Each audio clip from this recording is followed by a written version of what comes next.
they hate each other. Hello, and welcome to the Pikku Kimalainen knitting podcast. This is a podcast mostly about playing with string and just fiber in general. It's been a while since my last episode because I've been very busy.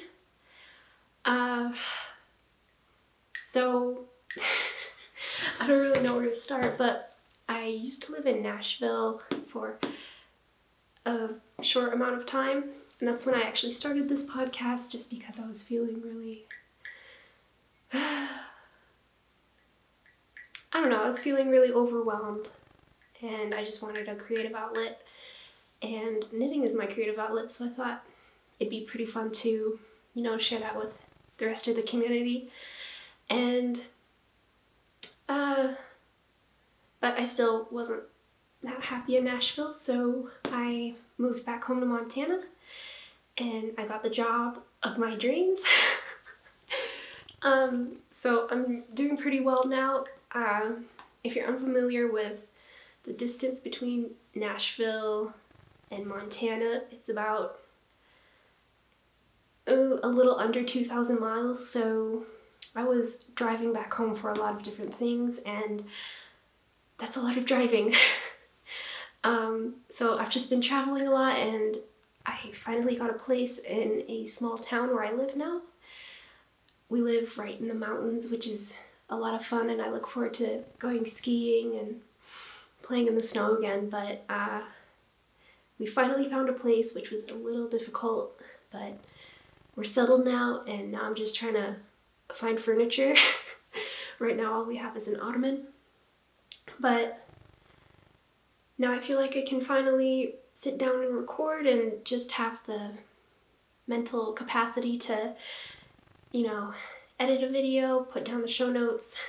Although this episode, like others, is going to be really sloppy because I can't remember half the stuff about these finished objects, and there are a lot of them. I think there's 5 finished garments and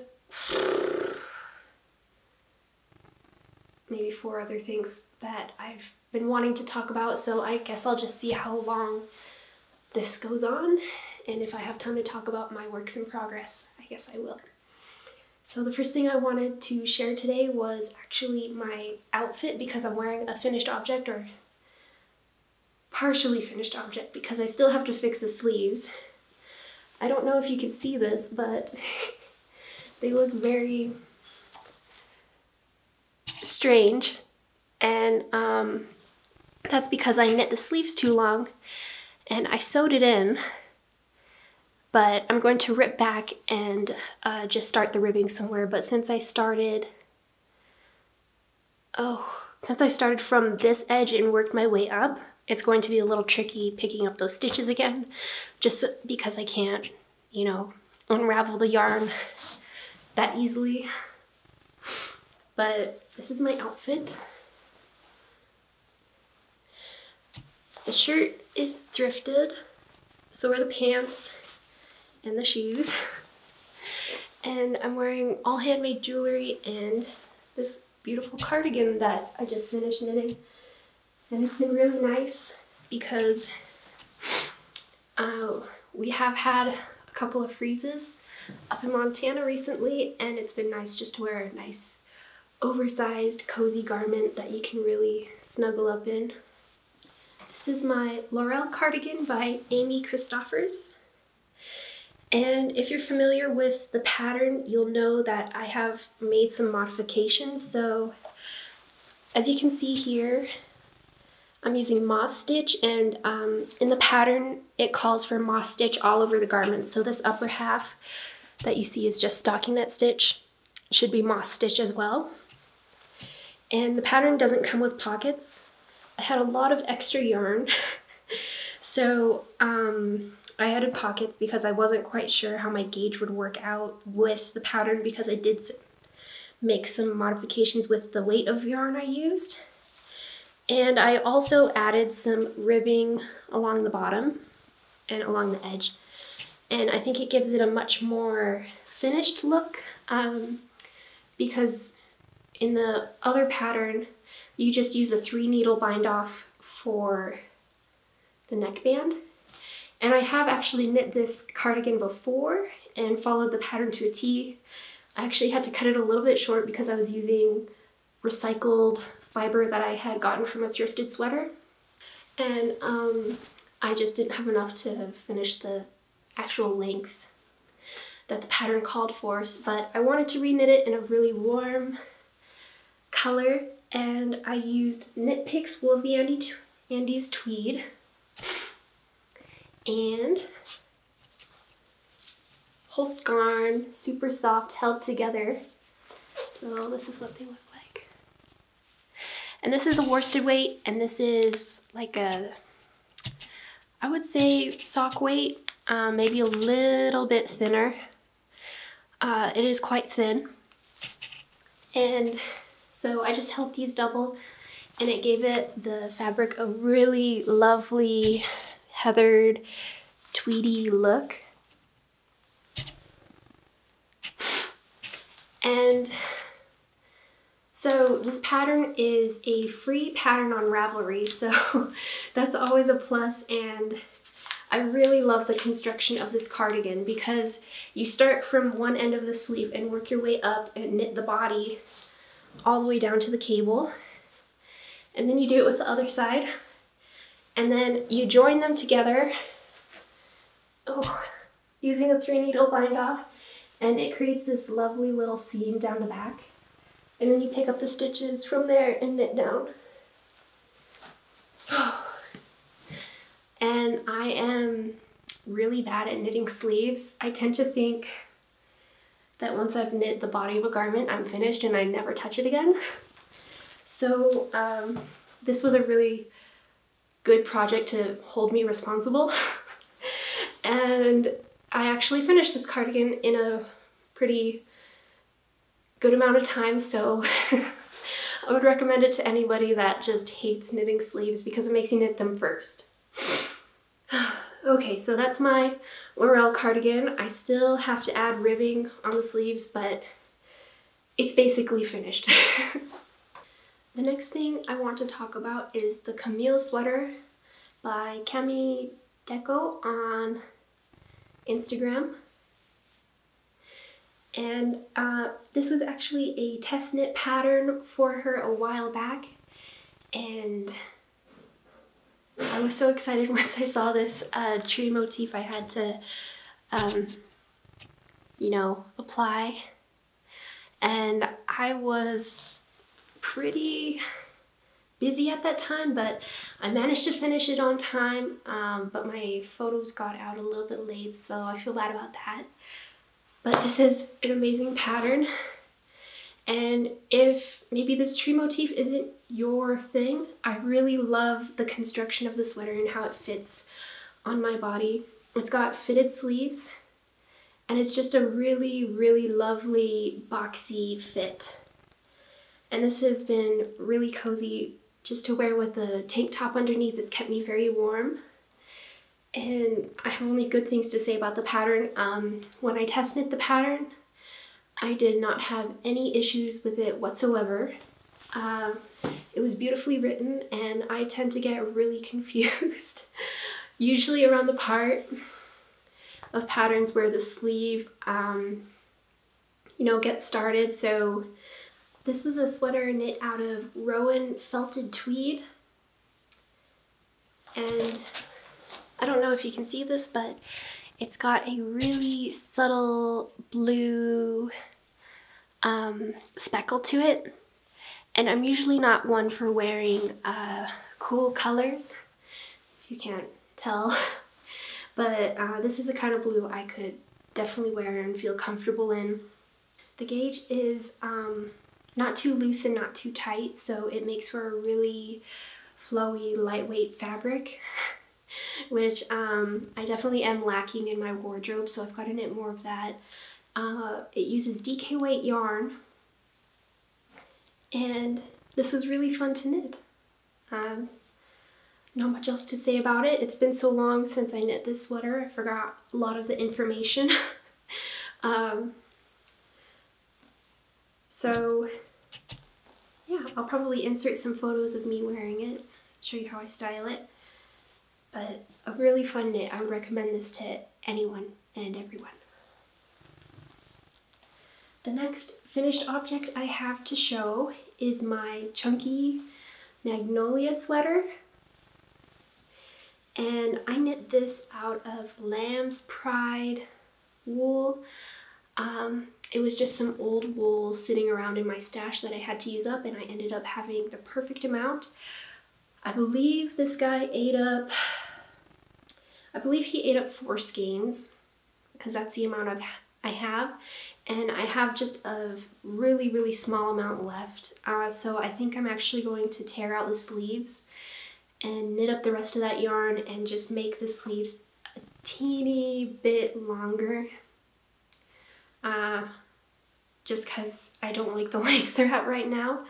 The length they're at right now is really nice to have my shirt peeking out from under the cuffs. I think that makes an outfit look really nice, but I do like rolling them and hiding my hands, so I might, I'm definitely going to change that, but it's got a really beautiful flower motif on it. And I'm trying to knit more sweaters that are a single color with beautiful lace work or cables on them, just because my wardrobe is lacking in that. Right now I've got a lot of colorwork sweaters, so my most recent knits have been one solid color, so the Laurel Cardigan, my Magnolia Sweater, that's kind of the path I'm going into. I definitely need to knit more neutrals, because right now these are not neutrals, and I need some stuff to mix and match in between my more colorful pieces of clothing. But I really love this sweater. I love the lamb's pride wool that I used.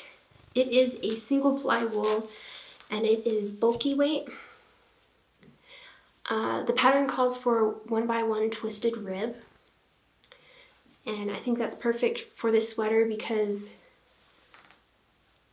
I think that chunky sweaters tend to look a little kitschy and cartoonish when you use 2x2 ribbing or anything bigger than that, especially with bulkier yarns. So I think the 1x1 ribbing is perfect for this sweater. And also a really fun knit. The only thing I have to complain about this sweater, and it's probably just my fault, because I always get confused around the area where you start to knit the sleeves. I just couldn't figure out what she meant by, I knit the size large, and I just couldn't figure out how she wanted me to disperse the stitches once you first pick up for the sleeve. But that's the problem I tend to have with patterns. That part of the pattern, when I read it, it just doesn't compute in my head. So I found for the large size, it was a little confusing, so I just did the calculations myself. So X amount of stitches is how many are on my needles, and then, you know, Y amount of stitches is how many I need to knit the sleeve, so I just decreased evenly around, and that worked out pretty well. And the one thing that drew me towards this pattern is the baubles. I just love them so much. When you first knit the pattern, you might find that the baubles will want to sort of poke inside the fabric. But once you block it out, I just sort of grabbed them and, you know, played with them a bit and just sort of got them nice and fluffed up and cute. And once it dried, they don't have that tendency anymore. So don't be afraid that you're knitting them wrong. Or maybe I wasn't knitting them wrong, but either way, it worked out. So that's my Magnolia Sweater.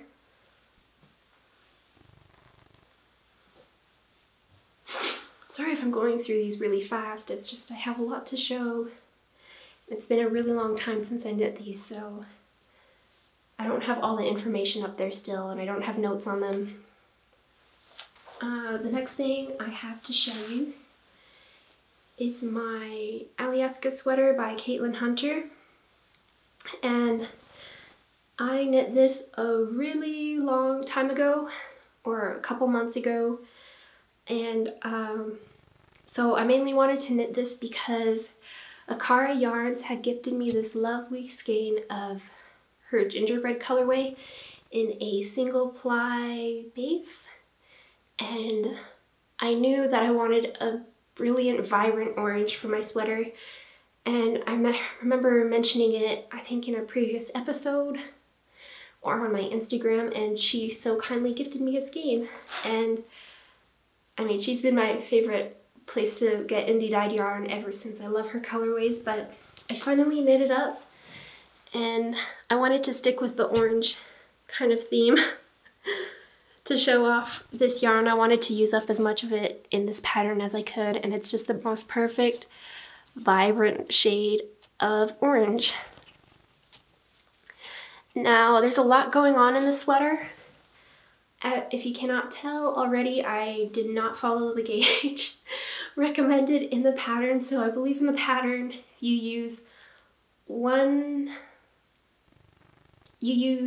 fingering weight yarn, but I used fingering weight yarn held double just so I could kind of knock out my stash and get a really nice chunky sweater.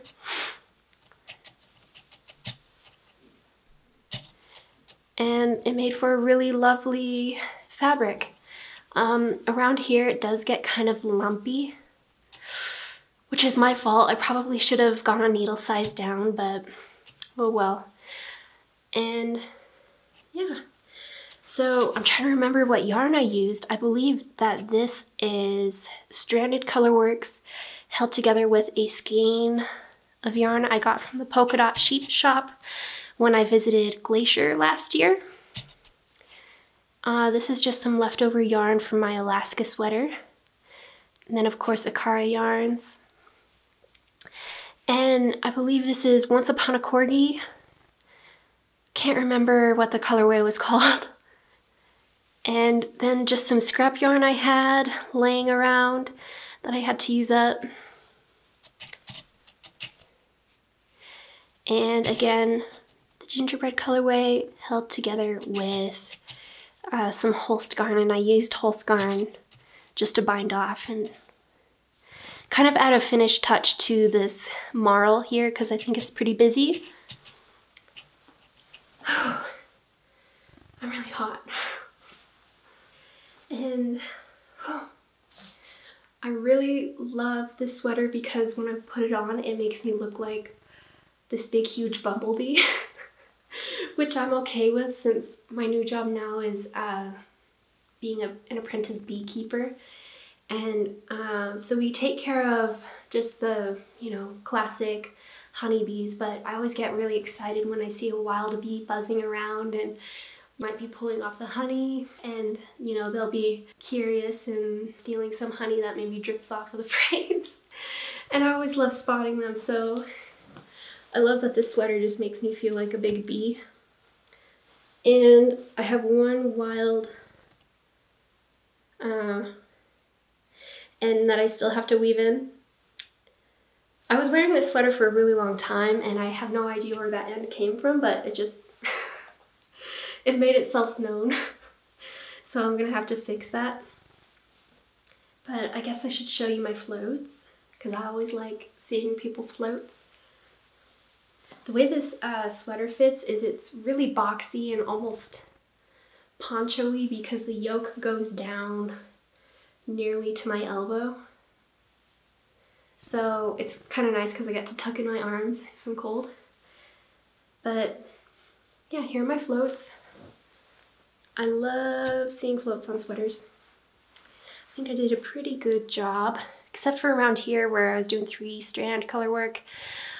It got a little bunchy, but that's okay. I'm always learning.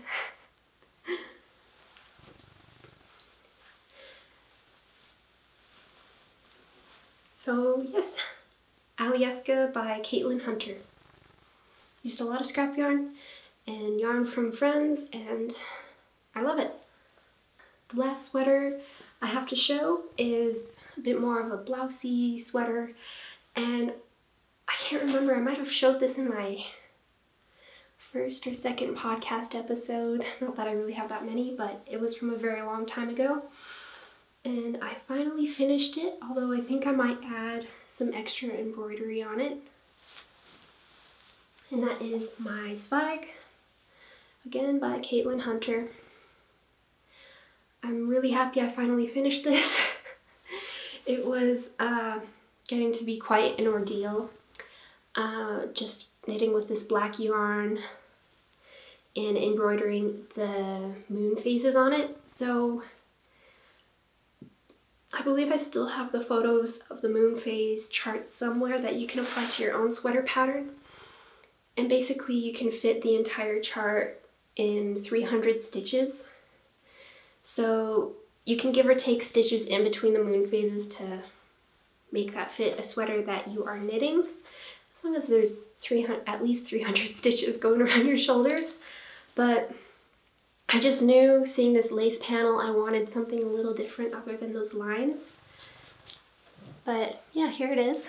I used Farmer's Daughter fibers for this color, for the secondary color. And yeah, it was a lot of fun. This was in it a very long time ago, so I can't remember too much about it. But I believe I used a single ply, I definitely used a single ply yarn for the body. It might have been, I think it was Madeline Tosh, because I had some Madeline Tosh yarn that I was going to knit my Celesterium shawl in, but I ended up not having enough, so I decided to use it in a different pattern. And I actually embroidered all of the moons on rather than knitting them up, just so if I made a mistake in one of the charts or I wanted to change something, I could just rip out that embroidery rather than rip out the entire body of the sweater and have to restart because I didn't like something. Although I probably could have just embroidered over that, but I didn't want to be that sloppy. But I shortened the sleeves. I did not include the X texture pattern that she had, just because I couldn't be bothered. And it's black yarn, so it's not really going to show up. And I really loved the way these lines showed up subtly on the sweater. And I think I might wear this for Halloween. Not sure yet, but really cozy, really nice. Makes me happy. These are my socks on a plain socks that I started a long time ago. They're knit from a self-striping yarn. And I really love this yarn. I can't remember the name of it, but I'll put it up on the screen right here. And they are a little felted because I have worn them to work, and I used a contrasting or sort of a slightly different yarn for the bind off on the socks. But I really love the base of this yarn. It's very durable and tough.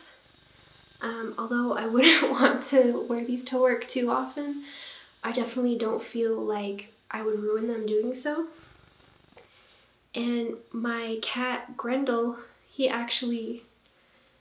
chewed a hole in one of my socks, so I've had to fix it. I don't know if you can see that, but so far it's held up very well. If you see my Instagram stories, you'll know that he is an absolute beast when it comes to yarn. I think it's the smell he's attracted to and the texture. He doesn't care about acrylic yarn, but woolly yarn, natural fibers, he just loves chewing it up and ruining everything. He's in the room right now and he's looking at my skein, so I'm just kind of keeping an eye on him. But that was my last finished object for today. So I've only got really 2 works in progress that I want to show today. Hello. Come here. Oh, cat break. Remember him? He's got so big now. But I only have a pair of socks that I've been working on and my beekeeper's quilt that I've been working on, and I completely changed the color scheme, so it's gonna look a lot different. But the first pair of socks I have to show are just some really, really thick Grandol. No. Are some really, really thick, I think this is worsted weight yarn.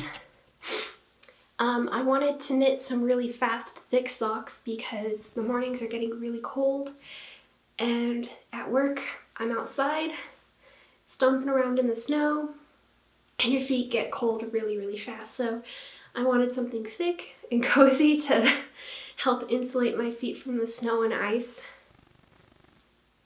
And I think these will do the trick. It's a marled black and white yarn. And I just did a simple toe-up construction, German short row heel, and then this surprisingly stretchy bind off.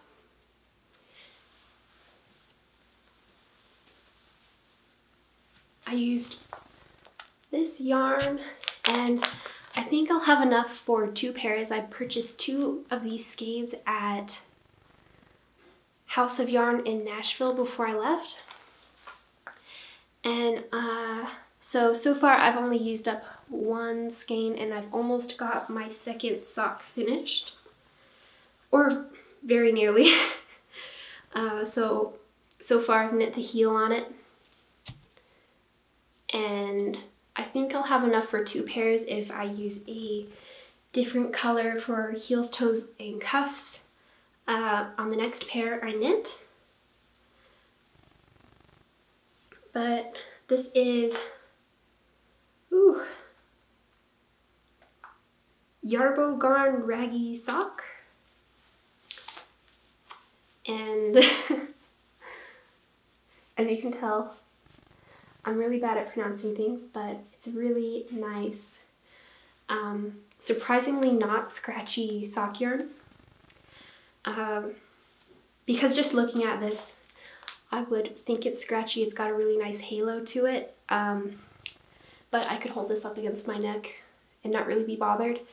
Not that wool really bothers my skin anymore, but the last thing I have to show, I've almost knit 200 of these after completely changing my color scheme, is my beekeeper's quilt. And I definitely got a lot more energy. I definitely developed a lot more energy working on this quilt since I've started my beekeeping apprenticeship. Just because I think it's kind of neat to remember the memories while working on these at work, because there is a lot of driving involved. There are a lot of different locations we go to every single day. And you know, we can be in the truck for up to 4 hours or more depending on where we go. And so I have a lot of time to knit on small projects, and this is just a perfect project to bring along. And it's also perfect because I'm learning about bees and how to take care of them, and I'm knitting on my beekeeper's quilt, so it's just been a lot of fun. I wanted to go with a lot more of a neutral theme, so I've just been using up scraps from sweaters that I've knit, and I would say the most colorful hexapuffs I have so far are these orange ones that came in a mini skein set, and they're just a lot of fun to knit. And I promised myself I'm not going to assemble this until I get 500 hexapuffs finished. So a little more than 300 to go. On an average day, I can knit about 5 of these, but I don't do that every day. I have kind of taken a break from them just because since it's gotten cold, it's kind of hard to work on these little tiny projects with cold fingers at work, so I have put it down. But here's some of my hand spun yarn knit into a hex puff. I'm really excited to use more of that.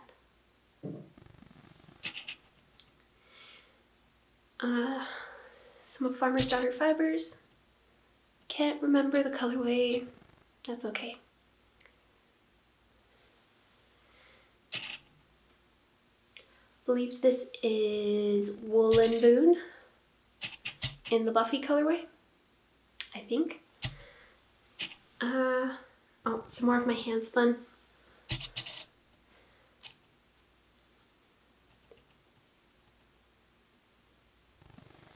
But yeah, I've almost filled up this entire basket, so it's going to be graduating to a market bag soon. And I think that's about it for today. I've already been recording a really long time. But this episode I just didn't want to put too much pressure on myself because there was so much information that I had lost just from moving back and forth, and you know, you're thinking of different things and you forget about all the details of a certain sweater project. So I hope at least I inspire you all to make something, and I guess I'll see you next time. Bye.